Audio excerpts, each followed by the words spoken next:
দুঃখিত কয়েকটি ভিডিওতে আপনাদের সাথে অমানুষের মতো আচরণ করার জন্য।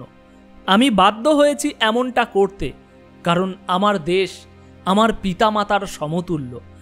যদি কেউ দিনের পর দিন আপনার পিতামাতাকে ছোট করে, মিথ্যে অপবাদ দেয় বা বাজে ভাষায় গালাগালি করে, তাহলে একদিন না একদিন আপনার ভিতরে সঞ্চিত রাগের বহিঃপ্রকাশ ঘটবেই ঘটবে। সেটাই আমার ক্ষেত্রেও ঘটেছে ওই কয়েকটি ভিডিওতে। কিন্তু আমার ভিতরে যে সত্তা আছে তার চরিত্র মোটেই ওরকম নয়, এটা আমি আগে থেকেই জানতাম। আর এবার আরও স্পষ্টভাবে প্রমাণ পেলাম যে আমি সত্যিই অমন নই। ওই ভিডিওগুলো বানানোর পর আমি নিজেই ভিতরে ভিতরে এফেক্টেড হয়ে গিয়েছি, যেন কোনো এক বিষাক্ত নেগেটিভিটি আমার পুরো মস্তিষ্কটাকে হাইজ্যাক করে নিয়েছে। আমি আপনাদের সাথে শক্ত ভাষায় কথা বলেছি, কিন্তু তার পরের প্রতিটা মুহূর্ত আমার ভিতরে কিছু একটা তোলপাড় হয়েছে যা আমাকে শান্তি দেয়নি কোনো মুহূর্তে। তাই এই লড়াইটা আমি আর জিততে চাই না, আমি এখানেই হেরে যেতে চাই। ন্যায় অন্যায়ের বিচার করতে গিয়ে আমি কাউকে ছোট করতে পারবো না, কাউকে গালাগালি দিতে পারবো না। যদি আমি সেটাই করি তাহলে আমি নিজেই ভীষণভাবে ক্ষতিগ্রস্ত হব। তাই আপনাদের কাছে ক্ষমা চেয়ে আমি এই লড়াইয়ে হার মেনে নিলাম। আমার দেশ কতটা ভালো এটা প্রমাণ করতে গিয়ে আমি আপনাদের সাথে লড়াই করতে পারবো না বা আপনাদেরকে ছোট করতে পারবো না। যারা মনে করে হিংসা, লড়াই, ঝগড়া এবং গালাগালির মাধ্যমে দেশের শান্তি আনা যায়, জীবনে শান্তি আনা যায়, একটা ভালো সমাজ গড়ে তোলা যায়, না, আমি সেই দলের মানুষ হতে চাই না। আমি চাই যেখানে ভিন্ন মত থাকা সত্ত্বেও আমরা একে অপরকে শ্রদ্ধা করতে পারি।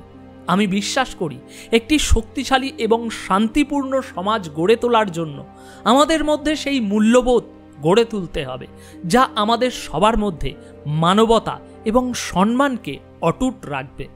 আমি খুবই দুঃখিত আপনাদেরকে অসম্মান করার জন্য।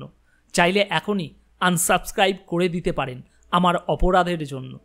তবে একবার আমার দিকটাও ভেবে দেখবেন, হঠাৎ কেন আমি এমন করতে বাধ্য হয়েছিলাম। বহুদিনের একটা ক্ষোভ ভিতরে জমে গিয়েছিল যা আমাকে সামলে রাখতে দেয়নি। একবার ঠান্ডা মাথায় বিচার করে বলুন তো, বাংলাদেশে আজ যতটা ভারত বিদ্বেষ তৈরি হয়েছে, এই হিংসা নিয়ে বাংলাদেশ কোনোদিন কি শান্তি ফিরে আসবে বাংলাদেশে? যদি আপনার উত্তর হ্যাঁ হয়, তাহলে হয়তো আমি আপনার পছন্দের মানুষ কখনোই হতে পারবো না। তাই দয়া করে আমাকে বিদায় দিয়ে দিন। আর যদি না হয়, তাহলে হ্যাঁ, আপনি এবং আমি এই সমাজে ভালো কিছু কাজ করতে পারবো। পরবর্তী কিছু লাইন মন থেকে আপনাদের জন্য। মনে করলে এগুলো ইতিবাচকভাবে নিতে পারেন, আবার মনে করলে নেতিবাচকভাবেও নিতে পারেন। পছন্দ আপনার, তবে আমি চেষ্টা করব আপনাদের সাথে ভালো কিছু শেয়ার করার। একটা প্রবাদ আছে, নেতিবাচক মানুষদের থেকে দূরে থাকুন, কারণ তাদের কাছে প্রতিটি সমাধানের জন্য একটি সমস্যা থাকে। যদিও এটি সব পরিস্থিতিতে প্রযোজ্য নয়, জীবনের সব কিছুতেই যেমন কিছু সাধারণ জ্ঞান প্রয়োজন, এখানেও তাই। তবে এই প্রবাদটি যে বিষয়টি নির্দেশ করে তা হলো, আপনার সময় সীমিত রাখুন সেই মানুষদের সাথে যারা ক্রমাগত আপনার শক্তি শুষে নেয় বা আপনার জীবনে কোনো মূল্য যোগ করে না। নেতিবাচক মানুষেরা প্রায়শই তাদের নেতিবাচকতায় দৃঢ় প্রতিজ্ঞ থাকে এবং আপনি যতই তাদেরকে পরিবর্তন করার চেষ্টা করুন, তারা ততই প্রতিক্রিয়া দেখাবে। তবে এর মানে এই নয় সহানুভূতি হারিয়ে ফেলবেন, বরং সহানুভূতি, সহমর্মিতা নিয়েই জীবন কাটান। এই গুণগুলোই একজন ভালো মানুষ হওয়ার মাপকাঠি।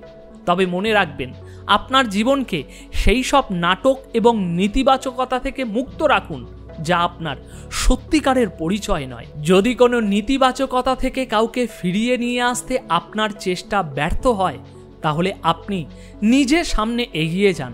তারা তখনই একটি ভালো অবস্থানে পৌঁছাবে যখন তারা নিজেরাই সেটার জন্য সত্যিকারের প্রস্তুত হবে। কাউকে জোর করে বা চাপ দিয়ে সেই অবস্থানে নিয়ে যাওয়া সম্ভব নয় যদি তারা নিজেই প্রস্তুত না থাকে।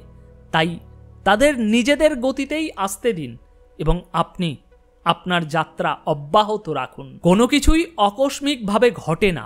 প্রত্যেকেই আপনার জীবনে আসে একটি নির্দিষ্ট কারণ নিয়ে, কখনো একটি শিক্ষা, কখনো একটি আশীর্বাদ হিসাবে। ওদেরকে আপনার শক্তি শুষে নিতে দেবেন না, কারণ শক্তি কোনো ভেদাভেদ করে না।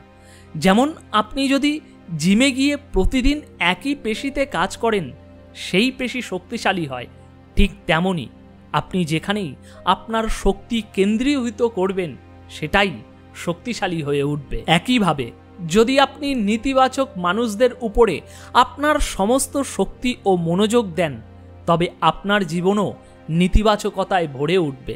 তাদের নেতিবাচকতা আপনার জীবনে ঢুকে পড়বে। তাই ওদের আপনার শক্তি শুষে নিতে দেবেন না।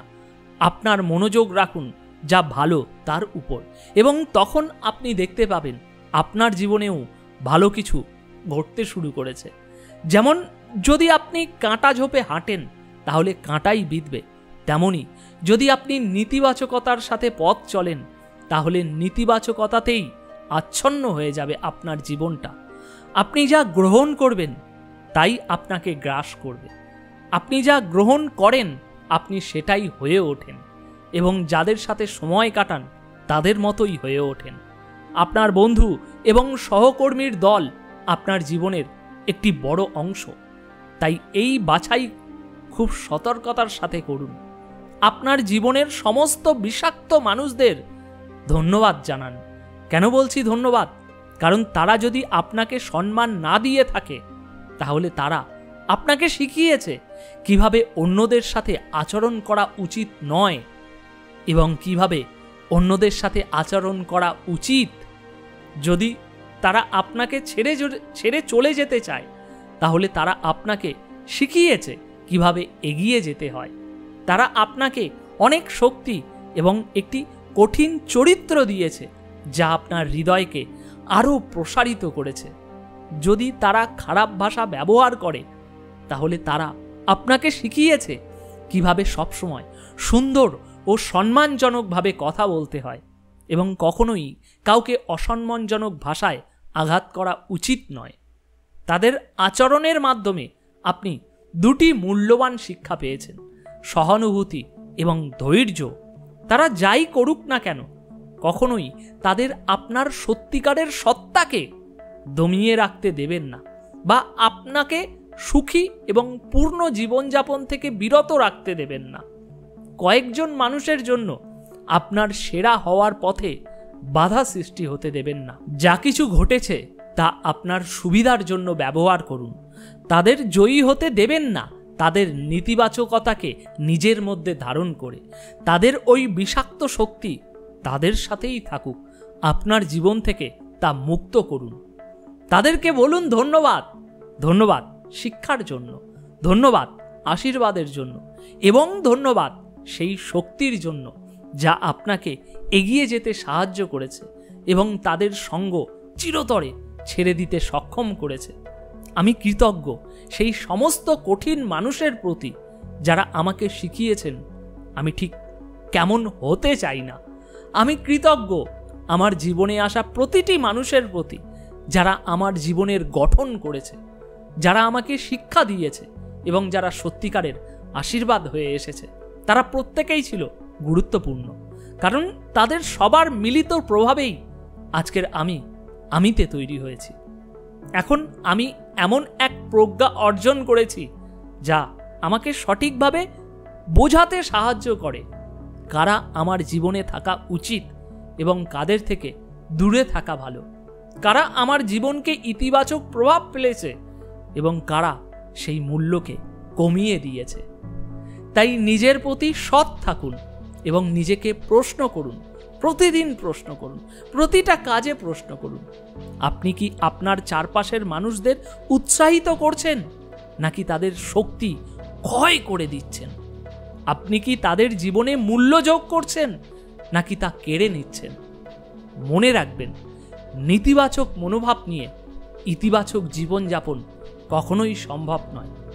অনুপ আজ এখানেই আপনাদের থেকে বিদায় নিচ্ছে। কিছু কথা যা মন থেকে চাইছিল সেগুলোই আপনাদের সামনে রাখলাম। এখন আপনাদের উপরে নির্ভর করছে। যদি আমার সহসঙ্গী না হন আপনি, তাহলে এখনই চ্যানেলটিকে আনসাবস্ক্রাইব করে আমাকে বিদায় দিয়ে দিন। ধন্যবাদ এতদিন আমার সাথে থাকার জন্য।